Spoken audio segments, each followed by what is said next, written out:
Olá, sejam todos muito bem-vindos ao Papo On. Hoje a gente recebe aqui no estúdio uma pessoa incrível, um cara que eu tenho o maior respeito por ele, mas eu vou pedir para ele se apresentar. Por favor, se apresente, Ettore. Oi, Alisson, tudo bem? É muito bom estar aqui contigo, agradeço muito pelo convite. O meu nome é Ettore Stefani de Medeiros. Vou fazer a minha autodescrição. Eu sou uma pessoa não binária, então eu atendo pelos pronomes ela, dela, ele, dele, ele, dile. Você pode me chamar por qualquer pronome. Eu sou uma pessoa branca, sou uma pessoa sem deficiência, tenho 33 anos, sou do interior de São Paulo, Sorocaba. Eu tenho um cabelo castanho escuro, liso, curto, com uma franja em formato de onda. Eu tô com um óculos redondo, levo barba, um piercing no nariz em forma de argola. Tô vestindo também uma camisa rosa. Tenho 2 tatuagens no meu braço que são aparentes. E, além disso, tenho um corpo que é de uma estatura média para um gordo menor. Uma pessoa gorda menor. Então, essa é minha autodescrição. Além disso, eu também tenho mestrado e doutorado em comunicação social. Tenho algumas pós e MBAs, porque eu sou uma pessoa bem nerd. O que também denota um pouquinho de insegurança, que a pessoa parece que nunca tá segura com tudo, né? Eu tenho algumas pós, então uma delas é em educação corporativa, também em educação inclusiva. Hoje eu trabalho com educação corporativa para diversidade e inclusão, atendendo grandes empresas, principalmente. Coordeno um curso de pós-graduação chamado Gestão de Diversidade e Inclusão nas Organizações. E, por fim, eu também atuo como docente, que é algo que eu amo muito educação, de forma geral. Ettore, por que você fez a sua apresentação assim, no início da sua apresentação, você se descreveu? Normalmente as pessoas acham estranho, as pessoas ficam pensando, nossa, por que tá tendo essa... Por que a pessoa tá se descrevendo, né? O nome disso é autodescrição. De descrição própria, né? E a gente faz isso principalmente para se comunicar com pessoas com deficiência. E principalmente com pessoas com deficiência visual. Então, são pessoas que não vão poder perceber como é que a gente é. Então, é interessante que a gente fale quem a gente é, como é que a gente é fisicamente, nossas características mais fenotípicas, para que as pessoas saibam como a gente tá e como é que a gente é. Então, é uma forma de comunicação inclusiva que a gente desenvolve para pessoas com deficiência visual. Tá, então eu sou o Alisson Lisboa, eu sou branco, cis, hétero, é isso? Tô com uma barriguinha um pouco avantajada, lutando para acabar com ela. Eu tenho cabelo preto ficando cinza cada dia que passa. Também tenho aí algumas credenciais na área de docência, mas vocês conferem tudo isso lá nas minhas redes sociais. Eu quero me concentrar agora para a gente conversar muito sobre uma temática importantíssima. Ettore, a gente está trazendo aqui especialistas de comunicação, de marketing, pessoas na área de educação também. E a gente precisa abordar essa temática, ela é urgente, super importante para a gente conseguir efetivamente falar de comunicação com C maiúsculo, né? Ou seja, falar efetivamente de comunicação, porque o mundo exige que a gente olhe, né, a inclusão e a diversidade. Eu queria que você, então, Ettore, trouxesse para a gente, falando um pouco do trabalho que você tem realizado nas organizações, como que eles te chamam para trabalhar essas temáticas dentro das organizações e mais, que público que está ali te recebendo e participando disso? Se é alta gerência, se são as pessoas... A alta gerência às vezes não vai participar e fala assim, não, vai lá, depois você me conta. Ou seja, ele quer, mas não quer essas coisas ou está sendo pressionado para fazer um tipo de ação. Eu queria que você contasse para a gente um pouco sobre isso. Como é que está hoje, pelo seu olhar, a inclusão e diversidade nas organizações? Em nível de organizações, eu vejo alguns perfis. Então, eu vejo aquelas organizações que não têm interesse nenhum em investir em diversidade e inclusão, porque elas não entendem que a diversidade e inclusão têm seus benefícios. E mais do que isso, não veem que a diversidade e inclusão é sobre todas as pessoas. Então, muitas vezes tem o entendimento de que diversidade e inclusão é uma coisa de alguns grupos específicos. E muitas vezes tem aquela percepção, é aquele grupo mimimi. Aqueles grupos mimimi. Tem as organizações que elas têm o interesse em diversidade e inclusão mas é mais para uma pegada mercadológica. Nossa, se o mercado está avançando nisso, se meu público considera que isso é importante, se todos os meus públicos consideram que isso é importante, eu preciso investir diretamente nisso. Então tem um lado mais oportunista. E tem outras organizações que veem isso por uma perspectiva muito boa, veem os benefícios, entendem qual é a responsabilidade social das organizações.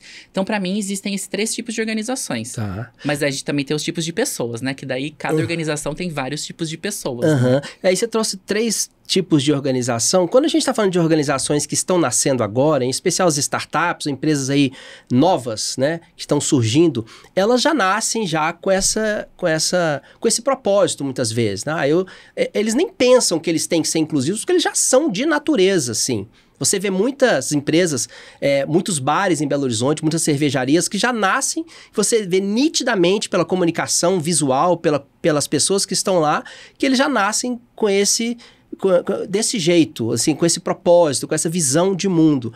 Mas as organizações seculares, as organizações ali do século passado, né, apesar de estar próximo, estar longe, né, elas precisam, como você disse, Héctor, trazer essa mudança para dentro da organização. O que é mais difícil dentro dessa cultura que está enraizada numa organização de 50 anos, de 100 anos, fazer uma mudança e de uma mudança efetiva para que a gente saia, lógico, né, desse discurso e efetivamente vá para a prática efetivamente, né? E realmente incluir. Para mim, você já até trouxe a resposta, que é mexer em cultura. É mexer em cultura organizacional, que é muito difícil. Porque não é um trabalho que acontece da noite para o dia. E aí, eu acho que essa é a dificuldade, de fazer com que o discurso não seja apenas discurso, que ele vá para a prática também. E mesmo startups, tem algumas startups que elas vêm com um discurso muito interessante, muito inclusivo, mas na prática, no cotidiano, isso não acontece. Ao mesmo tempo, existem algumas empresas, organizações mais antigas, que já estão conseguindo avançar nesse tópico de forma prática. E aí é entender que todo mundo precisa ter esse propósito como um objetivo comum. E aí a gente esbarra sempre em algum lugar. Normalmente é na liderança, na alta gestão, que tem aquela questão de não sei se eu vou querer avançar nessa pauta, não sei se isso é interessante, não sei se isso vai trazer benefícios. E aí tem muito desconhecimento também. Para mim, a questão maior é mudar a cultura. E para mudar a cultura, precisa ter um apoio muito forte da liderança, da alta gestão, que nem sempre é fácil de ser conquistado. E aí, Héctor, a gente trouxe aqui no Papo On Ivan Muska, diretor do Diário do Comércio. A gente falou um pouco da mudança do comércio de Belo Horizonte, em especial, que é onde a gente está, né, agora. E parece que Belo Horizonte ou Minas Gerais, ou vamos falar de Belo Horizonte que a gente está aqui, é um pouco mais conservador, né? Aquela famosa frase, né, da tradicional família mineira, né? A gente tem muito isso, a gente vê ainda muito nítido isso em alguns pontos da cidade, em algumas instituições. Aqui é diferente de outros estados ou de outras cidades, você, né, não nasceu em Belo Horizonte. Qual que é a visão que você tem quando você olha para fora de Belo Horizonte em relação a isso que você está trazendo? Depende qual que é o parâmetro comparativo. Então, se a gente compara com cidades muito grandes fora do Brasil e que estão em alguns lugares específicos da Europa, a gente tem muito que caminhar. Mas quando a gente olha para alguns outros lugares da América Latina ou para algumas regiões aqui do Brasil, BH já está avançando bem, Minas Gerais já está avançando bem. Então, depende muito de qual que é a comparação que a gente está fazendo. Qual que é o prisma, né? Exatamente. Obviamente, hoje a gente vê que Brasília, São Paulo, são cidades que têm trazido muito isso para discutir organizacionalmente, mas não é um cenário que é unânime. Então, a gente vê também aqueles 3 tipos de organizações em todos os lugares. Em BH, em Minas Gerais, de forma geral, é a mesma coisa. Mas eu percebo que existe aqui uma movimentação de desejo por parte de muitas organizações de começar a tratar, a partir de uma perspectiva de negócio, sobre diversidade e inclusão. Então, acredito que a gente não está mega distante, mas a gente também não está mega próximo do ideal. Você acha que isso está acontecendo, ou isso vai acontecer dentro das organizações, a partir do momento que começa a doer no bolso? Você acha que esse é o principal motivo pelos quais as empresas passam a olhar para esse lugar, ou seja, não, agora eu tô vendo que eu tô perdendo clientes, eu tô perdendo visibilidade, eu tô perdendo, né? E então eu tenho que agir. É nesse momento que as empresas agem? Muito. A maioria quando tá mexendo no bolso, né? Que coisa impressionante. Tanto que, assim, seria lindo no mundo ideal, de Poliana, que a gente conseguisse falar para as organizações assim, olha, pensa que diversidade e inclusão é interessante socialmente, quando a sociedade está mais próspera, a organização está mais próspera, quando as pessoas estão mais se sentindo pertencentes à sua organização, elas vão produzir melhor. Esses são os argumentos que a gente sabe que existem, mas nem sempre vai funcionar. E eles são metrificados também, você Com consegue. certeza. Queria que você trouxesse pra gente, então, Héctor, quais são as medidas que a gente pode trazer, né, os índices, os números que interessam aos empresários de investir em diversidade e inclusão, né? Como que isso pode transformar o negócio, pode melhorar, pode aumentar o faturamento, inclusive? Ótimo, várias ideias, né? Vou começar falando sobre público interno, então as pessoas que trabalham na organização.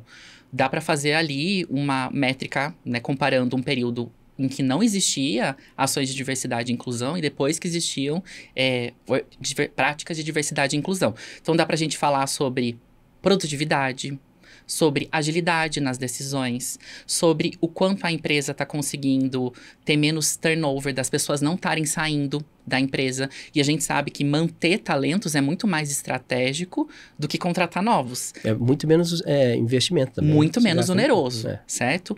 Também, quando a gente começa a perceber que empresas que não têm tanta diversidade e inclusão, práticas de diversidade e inclusão, as pessoas começam a chegar atrasadas, ou às vezes elas não vão.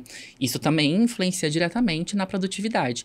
Engajamento. Então, em nível de comunicação, de público interno, a gente consegue ter essas métricas, várias outras. A gente também consegue ver acionistas. Se for uma empresa que que está aberta para investimentos, né, para ações, aí dá para ver, olha, aumentou ou diminuiu o número de pessoas que estão investindo, como é que está aqui o processo de valorização dentro da Bolsa de Valores.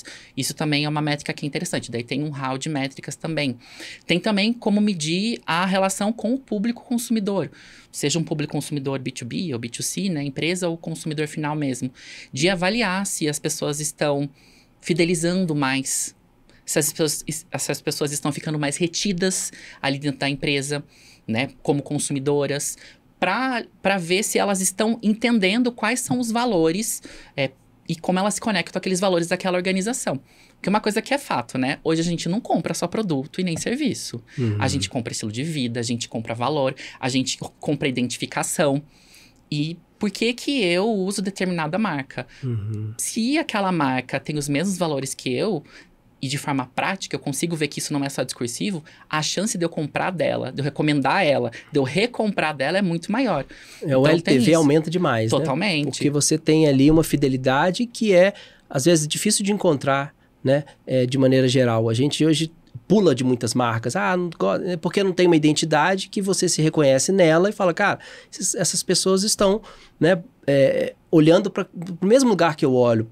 Na visão de mundo, né, Héctor? E acho que é importante. Héctor, tem umas coisas muito interessantes que aconteceram aqui no Papo On e vários... Quem não assistiu ainda os episódios, assista, que tem muitas coisas legais, assim. E uma das coisas que uma participante aqui, a Renata Gazinelli, do Grupo Bernoulli, trouxe, é que as pessoas hoje estão muito intolerantes. Intolerantes com o outro, intolerantes com esperar 5 segundos, elas estão muito imediatistas, muito agressivas, elas brigam com todo mundo quer bater no outro, todo mundo quer gerar violência, você bate um carro no cara, tira um revólver para você. Como, na sua visão de pesquisador, você que estuda muito, como é que você entende esse momento da sociedade que está... Vamos imaginar que seja um momento para dar um conforto para a gente. Como é que você vê esse momento na sociedade, dessa intolerância, dessa questão binária, sabe assim, eu te amo, eu te odeio, né? Você não pode conviver com as diferenças. Porque é tão difícil a gente conseguir respeitar o outro e tem que partir sempre para violência, seja verbal, seja violência física, violência contra mulher, violência contra idoso, violência contra tudo, né, que a gente está vendo. Por que, na sua visão, isso está acontecendo agora, no momento, no Brasil? Acredito que no mundo também. O ódio é algo que nos acompanha desde que a gente é civilização, né? É algo muito antigo. Então, isso é inclusive que eu trato no meu livro, que se chama Sim, Você Odeia, uma reflexão sobre os ódios contemporâneos que nós praticamos. E lá eu falo algo que eu vou comentar agora. O ódio sempre esteve com a gente. Então, intolerância sempre existiu, raiva, ódio sempre existiu. Os preconceitos sempre existiram. E aí é só a gente pensar nas aulas de histórias que a gente teve no colégio, que a gente vai ver um monte de guerra e que essas guerras, elas partiam da ideia de ter ali conquista de território, mas tem muita coisa assim, olha, vocês são aquele grupo, eu sou eu tenho coisas melhores e você tem coisas piores. Sempre tem essa dificuldade de lidar com a diferença de uma forma que seja positiva. Tudo que é estranho a mim parece que é algo que é inconcebível, que não pode viver. Então a gente sempre viveu isso. O que acontece hoje é que a gente tem internet. E aí isso muda muita coisa, né? Porque hoje, se eu odeio alguém, eu posso encontrar alguém que, sei lá, tá em Manaus que também odeia, do mesmo jeito que eu. Aí cria uma rede de ódio. Eu consigo criar uma comunidade em torno do ódio. E daí a comunidade é gerada a partir do pertencimento ao ódio a um grupo. O que é muito doido. E além disso, a gente tem várias camadas relacionadas às próprias plataformas. Os algoritmos, eles vão, principalmente das mídias sociais, vão ali preferir o quê? Eles querem que a gente fique lá, as plataformas querem que a gente fique lá. Vão oferecer conteúdo pra gente que vai fazer com que a gente fique.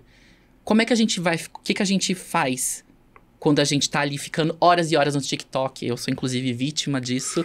Fico ali horas no Reels, porque tem conteúdo que me interessa. E ali, se existe um conteúdo que comprova as minhas crenças, que comprova que eu sou melhor e que outro grupo é pior, isso tende a criar um movimento maior. São as bolhas. As bolhas. Daí a gente tá falando sobre as bolhas ideológicas. E as plataformas têm um interesse econômico. Elas não são meros lugares em que eu publico lá um conteúdo. Ela vai filtrar o quanto o meu conteúdo vai chegar para outras pessoas ou não. Porque até por questão da tolerância, quando você sai da sua bolha e olha em torno, você aprende a ser mais tolerante. Porque quando você está na sua, quando você tem esse baque de ver o outro de uma vez direta, você toma... Então, você entende que os próprios algoritmos que constroem essas bolhas e nos coloca dentro dela, então você tem uma visão que condena, de certa forma, esse formato das redes sociais, onde que a gente começa a ver mais conteúdo relacionado àquilo que você gosta. E aí você só vê aquilo que você gosta e você não consegue ver o que está fora do que você gosta? Seria isso?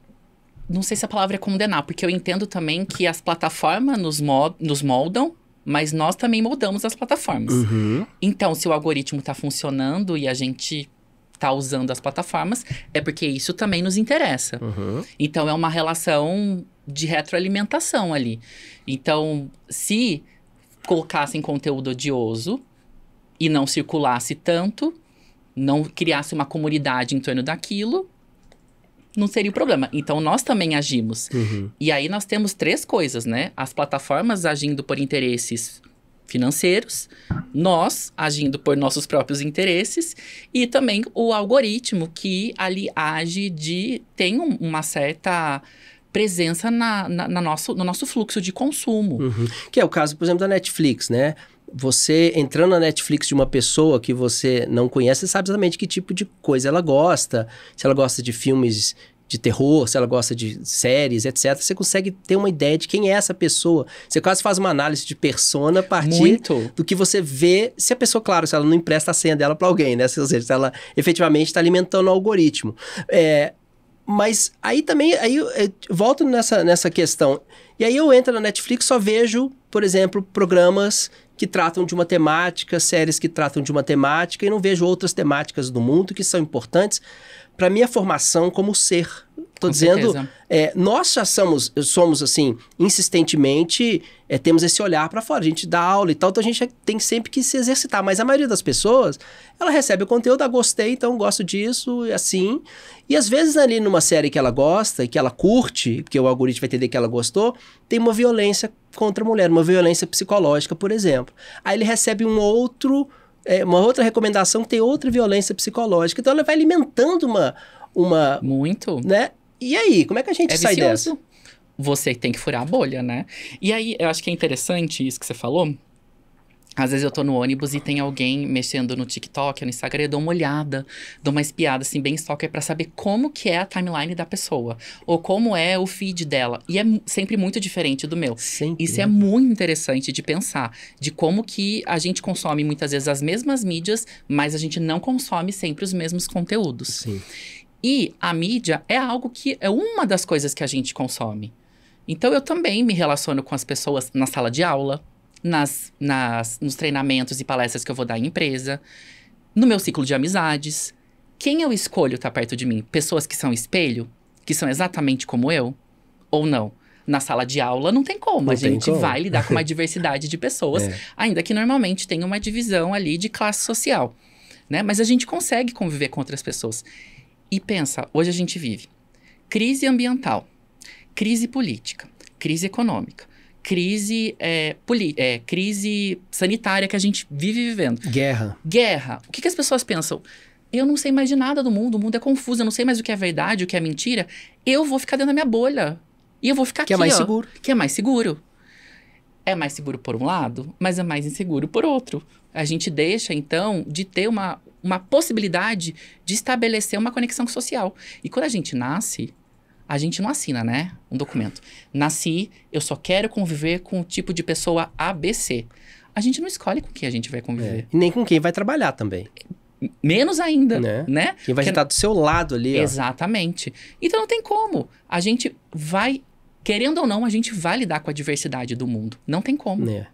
Tori, eu queria voltar um pouquinho no que a gente tratou agora, do viés do algoritmo, falando de inteligência artificial, né? Eu fiz um teste nessas inteligências que constroem imagens e coloquei assim, faça uma imagem para mim de uma pessoa feliz recebendo um diploma. Aí veio uma pessoa branca. Uhum. Aí eu falei, uma mulher feliz. Aí botou uma mulher branca.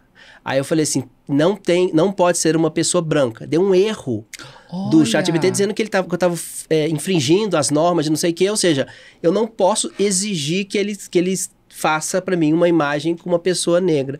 Aí eu falei assim, tem que ser uma pessoa africana. Aí ela colocou uma pessoa africana, tem que ser uma mulher. Ou seja, eu tive que construir até eu conseguir mais ou menos a imagem. E no final eu falei assim, beleza, imaginei que tivesse aprendido, mas eu sei que não é assim, mas eu perguntei assim, coloque 4 pessoas, todas comemorando, todas as pessoas eram brancas e loiras. Então assim, aí a gente pega isso, printa numa apresentação, uma pessoa que não tem essa visão, ela mostra isso pro filho, ela mostra isso pra mãe, mostra pra tia, mostra pro amigo, aí ela faz um outdoor e vai embora.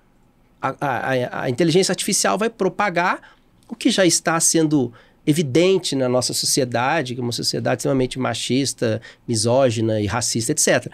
Como é que a gente consegue educar as pessoas para olhar para isso? Porque essa é uma versão piorada das fake news, né? Porque agora faz mais rápido, né? É mais ligeiro, né? Do que a fake news demora ainda para você fazer, né?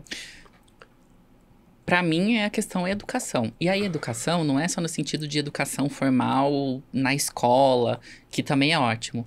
Mas vamos pensar nos cursos de TI? Quem tá no curso de TI? A gente sabe que demograficamente são homens. A gente sabe que a maioria são homens brancos. Uhum. Quando tem uma mulher em curso de TI, ela é referência, ela é ponto de referência, porque ela é a única normalmente da turma. Uhum. Obviamente que a gente tá se esforçando para que isso mude, mas ainda é uma realidade. Além disso, quais são os bancos de dados que estão sendo utilizados para alimentar essas inteligências artificiais generativas?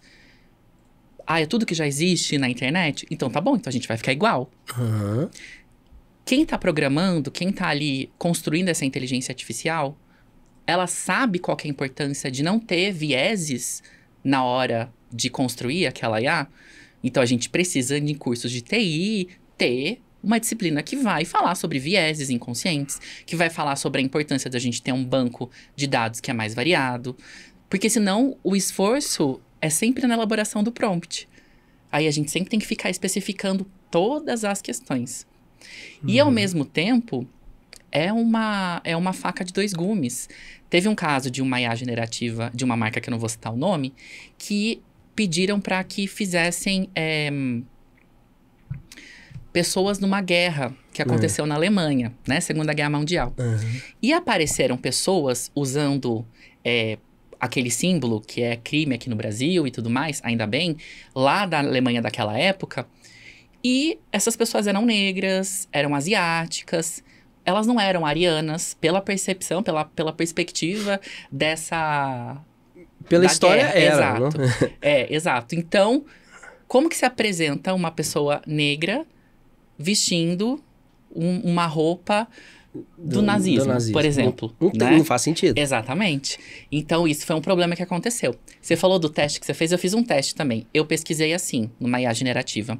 Por favor, apresente pra mim um casal feliz. Todos os casais eram heterossexuais. Era um homem e uma mulher. Uhum. Quando eu pedia pra apresentar um casal de homens ou de mulheres, nunca eram homens e mulheres que não fossem jovens. Sempre eram jovens. Quando eu coloquei ainda a questão do Brasil, eram sempre pessoas que pareciam cariocas. Interessante, né? Então, assim, a gente tem aqui mais de 200 milhões de pessoas vivendo no Brasil. É. Eu não falei que era um casal de homens cariocas. É. E assim, sempre muito sarados. Então a gente vê vários daí a gente fala sobre várias camadas de vieses que tem. Algumas são fáceis de perceber, outras são difíceis de perceber. Só quem tem um olhar, né, assim como o seu, que consegue olhar para isso. Por isso que é importante, como você disse, né, Ettore, a questão da educação. Você tocou num ponto muito interessante aqui, né? A gente conhece muitos coordenadores de curso e tal, que trabalham a TI, né, a área de desenvolvimento de softwares e tal, e eu nunca parei para pensar, olha que interessante, né, que precisa de ter uma disciplina onde que você, ao programar, são coisas muito simples. Por exemplo, na User Experience, né, na UX, por exemplo, quando você coloca qual é o seu gênero, né, a ordem sempre é masculino, feminino e ali para baixo, ou seja, fica difícil de você achar, aí você, quer saber? Feminino, quer saber? Masculino, porque é a primeira opção que tem. Ou ali. quando tem só masculino e feminino e pronto. E pronto. Não dá outra opção. Não dá outra opção. Ou então te dá uma opção, um campo aberto, aí você tem que digitar. Ou seja, em vez de você clicar que é simples, você tem que ter o esforço de digitar. Então ele está criando barreiras, né, fricção ali, para que você consiga efetivamente se colocar, né? Então, são coisas pequenas, mas você sabe que né, em UX, 1/1000 de segundo conta, né? Qualquer ação que você tem ali, seja num site, seja no aplicativo, mas é interessante mostrar esse olhar, né, para quem está programando, para pensar nisso. E não só isso, também quem está ali como docente? A gente sabe quem normalmente também são as pessoas que dão aula nos cursos de TI. Exatamente. E aí fica uma coisa rodando ali em torno do próprio eixo, né? E não avança. Ettore, eu queria voltar com você um pouco mais nessas questões. Eu tenho muita coisa para a gente conversar aqui, mas eu queria que a gente voltasse na questão da diversidade, equidade e inclusão nas organizações. Você tratou aí de empresas grandes e eu queria entender como é que fica quando a gente está fazendo um trabalho desse numa organização que ela é uma organização, por exemplo, internacional. Uhum. Vamos pegar uma empresa, só para complicar, uma empresa do Oriente Médio. Sim. Que tem uma filial no Brasil. Uhum. Pensando na questão da mulher, de maneira geral, como é que ela é tratada lá e como é que ela é tratada aqui. E aí você vai querer mudar uma cultura aqui que é submetida à matriz no Oriente Médio. Peguei aqui só para a gente ilustrar, depois você traz outro exemplo. Mas como é que fica, então? Você acha que vai existir essa autonomia? Fala, não, mas aqui é assim que funciona, né? Super difícil, super difícil. Vou dar um exemplo não vou falar o nome da marca, mas tem uma marca que ela é transnacional e ela, todo mês do orgulho, em junho, ela troca as fotos de perfil das mídias sociais, colocando as cores do arco-íris para representar a causa LGBTQIA+. Mas ela não faz isso em países em que ela está e que é crime ser LGBTQIA+. Aí. E daí você pensa, como é que você dá conta? E aí, na minha percepção você não dá conta. Não dá conta. Não tem o que fazer, tem? Não tem o que fazer. Porque se ela colocar ali aquela foto de imagem num país que criminaliza pessoas da LGBTQIA+, ou práticas LGBTQIA+, ela corre o risco de sofrer uma grande sanção governamental naquele país. O que eu penso muito se discute sobre essa perspectiva de vamos fazer com que a empresa, a organização, ela seja coerente em todos os lugares que ela tiver. Acho isso positivo. Mas a gente não pode esquecer que a nossa vida não acontece globalmente. A minha vida acontece no local. Eu vivo Belo Horizonte e eu vivo uma parte de Belo Horizonte. Eu sei o que está acontecendo no Oriente Médio agora, por conta das guerras, sei. Sei o que está acontecendo lá nas eleições, nas pré-eleições dos Estados Unidos, sei. Mas eu sei. Não é aqui que isso... Eu não estou vivendo isso, não está acontecendo isso aqui. E eu preciso ter sentido na minha vida local. Então, para mim, é interessante que a gente tenha um fio condutor que seja coerente de modo transnacional. Mas precisa ter regionalismo e precisa ter uma perspectiva local, sim, muito forte. Não acredito nessa autonomia plena, até porque normalmente quando a gente vê empresas que são globais e têm sedes em alguns países, o Brasil raramente é a empresa que é a sede, né? Normalmente tem filial aqui no Brasil. E aí, normalmente, as ordens vêm de outro país, normalmente do norte global, certo? Mas eu acredito que é importante que exista uma possibilidade... Inclusive, eu não vou poder falar o nome da empresa. Eu estou em diálogo com uma empresa que está passando por esse problema agora. Olha só. Ela tem uma sede no norte global. E o que chega aqui no Brasil de diversidade e inclusão é muito norte. Não faz sentido no Brasil. São outras questões. Ela quer pegar a mesma metodologia e aplicar aqui, seria isso? Exato. E não vai funcionar. Porque, vamos supor, na Europa, a gente está falando uma perspectiva interessante da gente levar em conta na Europa. Multiculturalismo. Muitas línguas. Imigração muito forte. Aqui na América Latina, a gente também tem isso? Temos, obviamente. Mas é diferente do multiculturalismo que tem na Europa. E aí, como é que a gente vai só Ctrl+C, Ctrl+V? Então, tem que ter também... Não digo que é uma autonomia integral, mas tem que ter aqui um certo poder de decisão que é local. E que pessoas que vão pensar o cenário do Brasil. E o cenário dos estados também. Porque, por exemplo, o McDonald's, que está ele não vai fazer... Lá em Paris tem o croissant, aqui não tem, né? Exatamente. Então, você tem que adaptar o cardápio, por mais pasteurizado que seja, igual em qualquer lugar, né? Você adapta o cardápio em algumas questões. Na Índia é diferente, na Bolívia não deu certo, né? O McDonald's, de pensar bem nessas questões que são regionais. E muitas empresas estão sacando isso na hora de contratar pessoas influenciadoras. De falar, não, eu vou contratar micro e nano influencers daquele lugar. Que daí vai gerar conexão, né? Legal. Héctor, tem umas coisas também que chegam pra gente muito interessante isso de ver. Por exemplo, algumas organizações falam assim, não, eu não tenho problema de contratar pessoas com PCD, por exemplo, pessoas com deficiência e tal, não tem problema nenhum com isso. Mas ela nunca fez nenhuma rampa de acesso, nunca fez nada, e diz assim, é ela que não quer vir. Ou então você coloca ela num ambiente... E um ambiente extremamente tóxico. E a pessoa não consegue viver ali, ela vai embora. Tá vendo? Deu oportunidade e não aguentou ficar uma semana. Colocando a culpa sempre nessas pessoas. Isso também ainda é comum, né? A gente vê que as empresas fazem uma vista grossa e falam assim, não, mas eu faço minha parte. Meu currículo não aparece nem a foto da pessoa exatamente para isso. Mas aí na hora que vai, a pessoa entra para trabalhar e fala assim, só tem um ambiente extremamente... difícil dela conviver, né? Não foi feito um trabalho. Você também está trabalhando nessa parte de conscientização para fazer com que as pessoas acolham? Como é que você vai fazer essa abordagem? Olha, não dá para ser assim. Quando a gente incluir as pessoas, precisa de modificar. Quais são essas modificações, né? Não sei se existe uma cartilha básica assim, das boas práticas que você vê. Quem quer começar, né? Que acha importante começar. Qual que seria o básico que poderia ser feito para incluir as pessoas? Para mim, é primeiro que as pessoas entendam a diferença entre diversidade, inclusão e equidade. Diversidade é quando tá todo mundo lá, beleza. Mas tá todo mundo se sentindo bem? Tá todo mundo se sentindo pertencente? Que é daí quando a gente fala sobre igualdade, né? E daí é basicamente assim, não adianta nada uma empresa contratar uma pessoa com deficiência e a pessoa não conseguir subir para o andar em que ela trabalha, porque é uma empresa que não tem elevador, não tem rampa de acesso. A empresa tem diversidade? Tem. Uma pessoa com deficiência, de repente, representa algum nível de diversidade ali. mas ela não sobe, ela não consegue trabalhar. Não tem inclusão. Não tem condições para que as pessoas ela não está possam inserida, trabalhar. né? Você não pode inserir a pessoa. Exatamente. Ela trabalha ela não embaixo ali sozinha, por exemplo. Exato.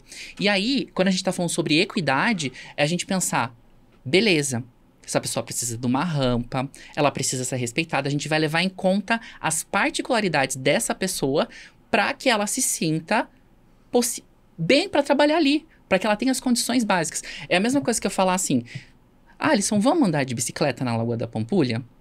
E daí você fala assim, eu não sei andar de bicicleta. O que eu vou pensar? Se eu for pensar em igualdade, eu vou... Não, tá aqui, uma bicicleta. Condições iguais, eu tô com uma bicicleta, você tá com uma bicicleta. Equidade, eu vou falar, então eu vou colocar rodinha pra você, ou eu vou te dar um patinete, ou eu vou te dar um patins. Vou te ensinar. Exato, eu vou fazer algo para adaptar uma condição, uma situação, para que você possa sentir pertencente. Então, para mim, essa é a diferença. Não adianta querer você colocar um monte de pessoas de diferentes grupos numa organização se a organização não está preparada para receber essas pessoas. Daí a gente está falando sobre inclusão e equidade. E aí a gente pode falar sobre várias práticas que envolvem isso. Para mim, a primeira questão que a gente tem que pensar é educação corporativa. Todas as pessoas, elas têm que estar entendendo o que eu tenho que fazer para respeitar todo mundo. E aí, para mim, a população total da organização, mas principalmente 4 grupos. O pessoal de RH, o pessoal de comunicação, o pessoal de liderança e o pessoal que faz atendimento, se for atendimento externo ou até interno. Porque são pessoas que vão estar muito mais em contato com outras pessoas. E educação corporativa, pra gente falar assim, entrou uma pessoa trans. Eu não posso perguntar para ela qual que era o nome dela de registro. Se essa pessoa é trans, quando ela nasceu, falaram que era um homem, e ela hoje se sente uma mulher e ela é uma mulher trans, e o nome dela é Patrícia, eu não posso falar assim, Patrícia, e aí, qual que era o seu nome antes de você transicionar? Não é ético que eu pergunte isso para uma pessoa. Então, e por mais que isso pareça, mas a gente não pergunta isso nas organizações. Não, organização é um lugar que a gente só trabalha.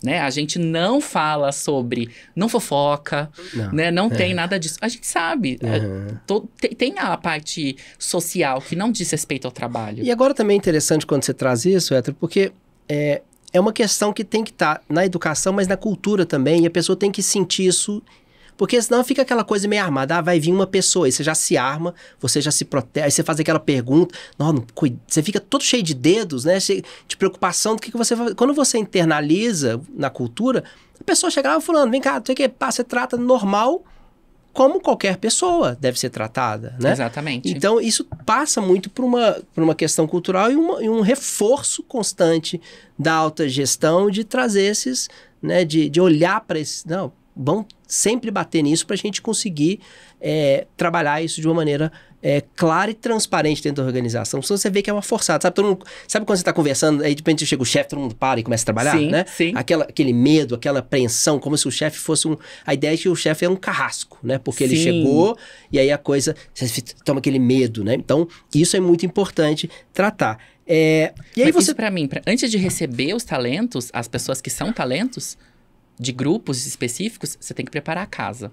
E a educação corporativa, que depois vai desencadear na mudança de cultura, e depois você vai receber essas pessoas, porque senão elas não vão ficar lá muito tempo. E tem outras coisas também, que eu já ouvi também, que é o seguinte, eu não tenho problema nenhum em contratar uma pessoa trans, desde que ela tenha pós-doutorado, desde que ela tenha isso, não sei, eu não vou preparar esta pessoa. Eu não vou dar para ela uma condição dela estudar aqui, eu vou dar meia bolsa para ela... Porque se ela quiser trabalhar o dia inteiro, estudar à noite, ralar e não sei o que, ela vai estudar, vai ser mestrado, doutorado, pós-doutorado, etc.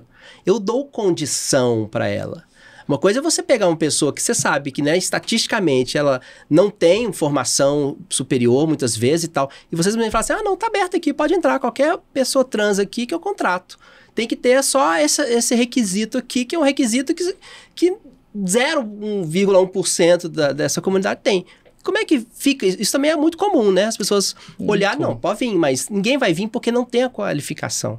Mas né? É o mito do mérito, né? Não, a pessoa ela vai conseguir se esforçar e vai ganhar. Vamos lá, você trouxe o exemplo das pessoas trans. A maioria das pessoas trans, elas não conseguem concluir o ensino básico. Elas não conseguem concluir o ensino médio, porque elas são expulsas de casa, ou porque elas não recebem um tratamento adequado na escola, não conseguem saber qual que é o banheiro que elas podem usar em segurança. Para onde elas vão? Como é que elas vão conseguir ter inglês fluente nesse caso? Não tem como criar requisitos limitantes para um grupo que não consegue ter acesso aos direitos básicos e que deveria ter acesso aos direitos básicos. Então, se você quer trazer pessoas de determinados grupos sociais para dentro da organização, você deve levar em conta que não tem como... E você vai formar essas pessoas. Exatamente. Você tem que formar as pessoas. Né? Obviamente que, felizmente, a gente está passando por uma mudança de cenário em que pessoas trans estão começando a ter mais oportunidade. Mas, assim, a gente está muito, muito, muito aquém do que deveria ser. É um movimento inicial ainda. E aí a gente acaba repercutindo nas empresas todo o modelo que está aí, até que as coisas mudem, demora muito. Mas você falou dessa evolução, assim, dessa mudança, desse crescimento, dessa melhora. Essa melhora é significativa, Héctor, assim, pegando um cenário de 10 anos para cá, né? Como é que você vê o crescimento disso, da questão da inclusão e diversidade nas organizações? Eu sei que a gente está longe do ideal, mas, assim, se a gente olhasse para trás e olhasse hoje, há uma diferença significativa? Para mim, nunca a gente vai pensar em diversidade e inclusão hoje só em termos de avanço e retrocesso. Para mim, é os dois movimentos ao mesmo tempo. Então, a gente avança e retrocede na mesma medida. Porque, às vezes, a gente avança dentro de algumas organizações e retrocede em outras. Às vezes, a gente avança dentro de uma pauta dentro de uma organização, mas retrocede em outra. E, às vezes, avança dentro da organização e retrocede na sociedade ou na política, por exemplo. Também, que retroalimenta as organizações. Então, não tem como fugir disso. Por isso que os governos federais, estaduais, municipais deixam marcas muito grandes nas organizações. Então, para mim, sim, a gente está melhor do que a gente estava há 10 anos. É um movimento que a gente vem construindo de falar sobre diversidade e inclusão, de pessoas que estão trabalhando começarem a ter consciência disso e falar, não, eu não vou trabalhar em uma organização que não tem isso como um valor. Eu não quero trabalhar lá. E aí a gente fala sobre fuga de talentos, ou os talentos não que quererem mais ficar muitas vezes no Brasil, não que não haja organizações que levem em conta a diversidade e inclusão aqui no Brasil, existe. Mas muitas vezes alguém pode encontrar uma oportunidade melhor fora. Então a gente avança e retrocede, e também tem um discurso que a gente está ouvindo atualmente que é: nossa, a diversidade e inclusão está acabando, né? É uma moda, é uma tendência. É um hype, né? Deu um hype. É o hype. É só... Pra quem é um hype? Porque não é pra mim. E aí, a questão é, se existe acionista que vai levar isso em conta, se a B3, que é a Bolsa de Valores brasileira, tá levando em conta critérios de diversidade e inclusão na hora das empresas se abrirem ali, né, o seu capital, se tem públicos, várias pesquisas que mostram que os públicos vão procurar organizações, empresas, produtos, serviços que sejam respeitosos. Se as pessoas dentro da organização vão falar assim, aqui é temporário, porque eu só preciso pagar minhas contas, porque eu preciso ir embora daqui, porque não é um lugar legal, não me sinto pertencente, não sinto que eu tenho respeito, que tem respeito pela minha singularidade aqui. Então é uma tendência? É uma coisa que está acabando? E daí sempre uso um exemplo dos Estados Unidos. Não, porque a gente está vendo várias grandes empresas dos Estados Unidos retrocedendo, cancelando os departamentos de diversidade e inclusão. Os Estados Unidos não é Brasil. Vamos começar por aí. O Brasil tem sua história, os Estados Unidos tem outra. E principalmente, se houve esse despertar. Não, e também às vezes o departamento está sendo dissolvido porque a cultura já foi instaurada e não precisa de um departamento para tratar as questões automaticamente. Se a empresa está madura, não precisa fechar especificamente nisso. Ela já tem na sua política de contratação coisa tão transparente, tão clara, que ela não precisa... Sonho quando isso acontecer. Então, né, pode acontecer isso. Héctor, queria que você trouxesse assim, alguns exemplos hoje, eu não sei se você pode trazer o nome das empresas, mas algumas empresas que têm trabalhado de uma maneira ética, de uma maneira responsável, com boas práticas, que às vezes são coisas muito simples que elas fizeram e se transformaram e conseguiram reter talentos, trazer ali uma cultura de inovação dentro da organização. Você tem alguns exemplos para a gente Tenho. Eu não sei se eu vou citar os nomes das empresas, porque elas não estão pagando para eu citá-las, entendeu? Tá. E daí é isso, né? Tem que ter problema, não tô brincando. Para mim, a gente tem uma empresa que faz um trabalho muito interessante no Brasil, uma organização, que é a Ben & Jerry's. A Ben & Jerry's, ela tem um trabalho muito interessante de levar para a sociedade pautas sociais e de pedir para que a sociedade civil ajude algumas causas a irem adiante em nível governamental, inclusive. De gerar leis, de criar lista de assinaturas, petições, para que haja algum avanço em nível de direitos de alguns grupos específicos. E você pensa, tá, a Ben & Jerry's, ela vende sorvete. Por que que ela quer que haja avanço, por exemplo, nos direitos LGBTQIA+, no Brasil, sendo que ela nem é uma empresa originalmente do Brasil? É porque ela entendeu que isso é importante para o público dela, ela entendeu que ela está agregando valor quando ela faz essa movimentação. Então, para mim, esse é um exemplo bem interessante de uma organização que consegue fazer com que o discurso esteja bem alinhado com a prática, inclusive em nível interno. E daí, não só ela, mas várias organizações têm feito várias práticas bem interessantes. A começar, educação corporativa, entender o que é diversidade e inclusão, equidade. Como é que a gente está falando sobre diversidade, sobre todo mundo. Diversidade é ter diferentes cores, posicionamentos políticos, formações, diferentes pessoas de diferentes grupos. Senso de diversidade. Entender qual que é a demografia da organização. A gente percebeu aqui que 50% da população aqui da organização é negra. Legal, né? A gente está quase ali na sociedade brasileira, que um pouquinho mais de 50% da população é negra. Mas aí você vê que a maioria dessas pessoas negras não estão na liderança. Você olhou só um pedaço do dado, né? Você não olhou o dado todo, né? Exato. Você olhou só um pedaço. Exato. Ali. Que é o caso da Magalu. A Magalu fez isso. Fez um censo de diversidade, entendeu? Olha, demograficamente, nível racial, tá legal. A gente aqui tem um bom número de pessoas negras trabalhando. Mas, se eu não me engano, apenas 18% ou 16% eram de pessoas negras na liderança. Foi então que ela abriu um processo de trainee específico para pessoas negras e está mudando o processo de recrutamento e seleção para atrair talentos que são pessoas negras. Então, esse também é um ótimo exemplo, né, de pensar diretamente. E aí vai também fazer pesquisa de percepção de diversidade, principalmente de inclusão, né, você monitorar ali se as pessoas estão se sentindo seguras. Tem canal de denúncia? Tem grupo de afinidade? Se o canal de denúncia, a pessoa tem segurança de ir lá e denunciar? Ou ela vai sofrer uma retaliação? Ela vai, de repente... Tem uma câmera filmando. Exato. Assim. E vão falar assim, olha, então, você denunciou aqui o abuso que você sofreu do seu líder, pensando numa mulher, mas é um líder muito bom. Ele é um ótimo profissional. Fora esse abuso que ele fez com você, ele é muito bom. Então, a gente não vai poder demiti-lo, tá? A gente só vai tirar você da equipe. Então, assim, várias e várias práticas, né? Nessa questão jurídica, não vou citar boas práticas, que daí envolve demissão de pessoas, desligamento, daí é mais tenso, né? Isso também eu acho bem interessante.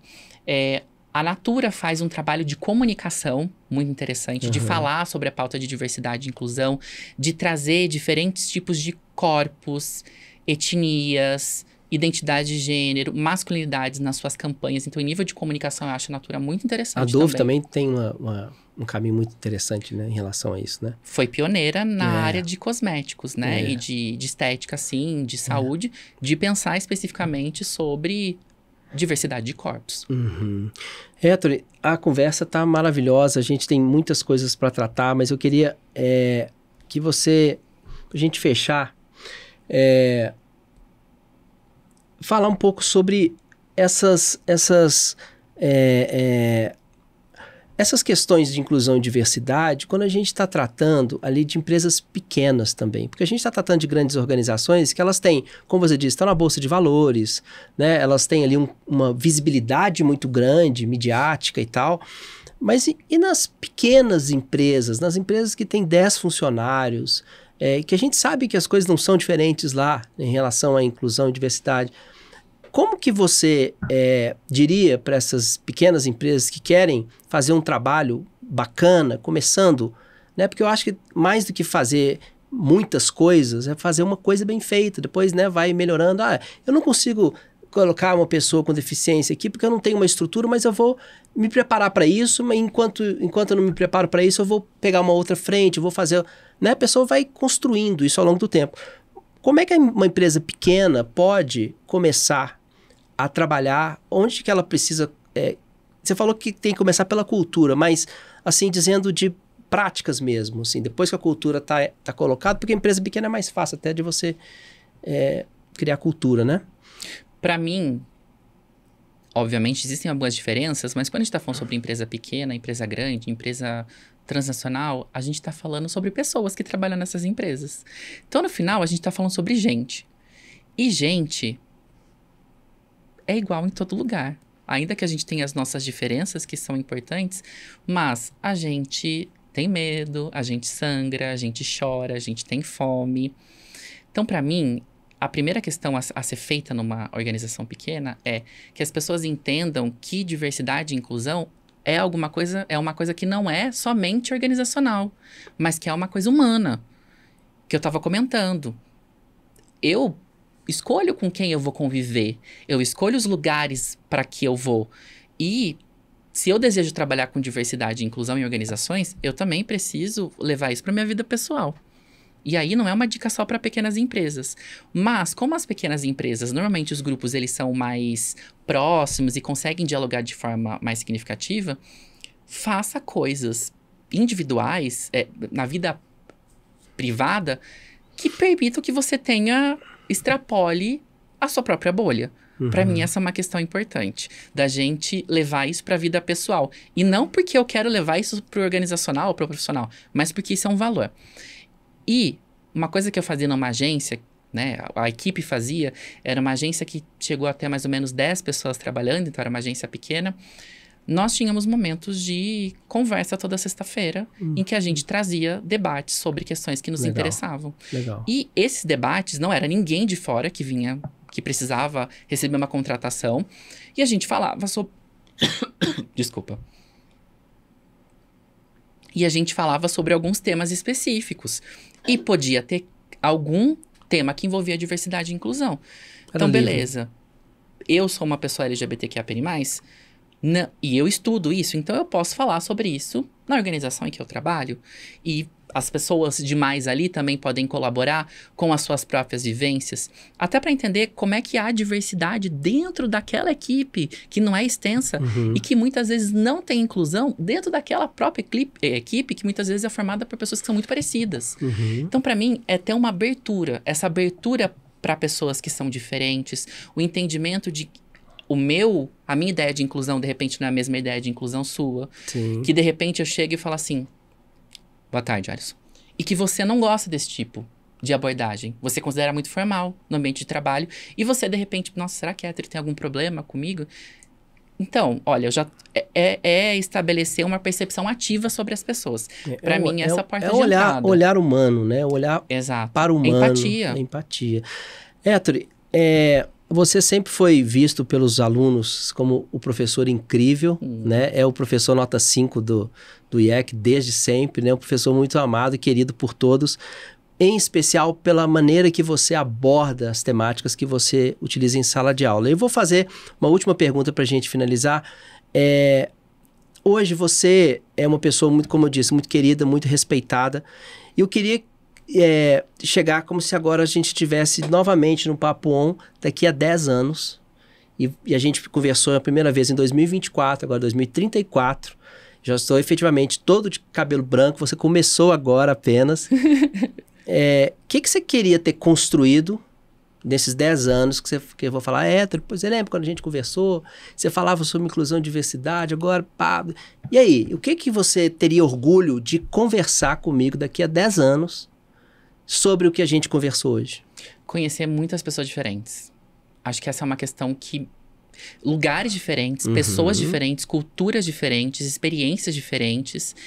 E que eu também seja uma pessoa diferente. Eu não quero ser a mesma pessoa daqui a 10 anos. Obviamente, eu tenho minha personalidade, eu tenho meus valores. Eu não acredito que eles vão mudar, meu caráter. Mas eu não quero ser a mesma pessoa. Eu quero colocar em dúvida em xeque muitas crenças que eu tenho. E sobre o mundo, sobre as pessoas. Então, para mim, não é nem uma questão muito profissional. Profissional eu tenho também várias perspectivas, assim. Mas não quero me virar um ser humano merda. Olha só. Eu acho que essa é a principal questão. Eu quero ser uma pessoa massa.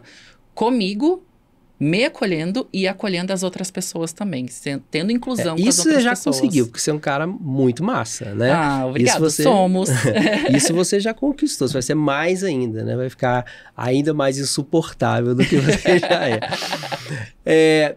Héctor, obrigado demais pela sua disponibilidade de estar aqui no Papo On. Acho que foi incrível essa conversa. Ela não para por aqui, ela continua nas nossas redes sociais, no Spotify, no LinkedIn, no Instagram, nas suas redes. Espero que a gente possa, né, sempre nos municiar de conhecimento, que é o conhecimento que nos faz ver o mundo da maneira como ele merece ser visto, né? Obrigado mais uma vez e obrigado a você que esteve com a gente aqui neste Papo On. Até o próximo episódio. Muito obrigado, grande abraço. Eu que agradeço a Alisson, que é meu chefe, gente. Alisson é meu chefe, meu coordenador, né? Eu que agradeço, muito obrigado. E acho que você falou algo que sintetiza tudo. Que a gente sempre possa aprender mais e mais e mais. Que é outra questão que eu acredito que você também tem muito. Uma disposição muito grande de aprender. Sim. Muito obrigado. Obrigado a você.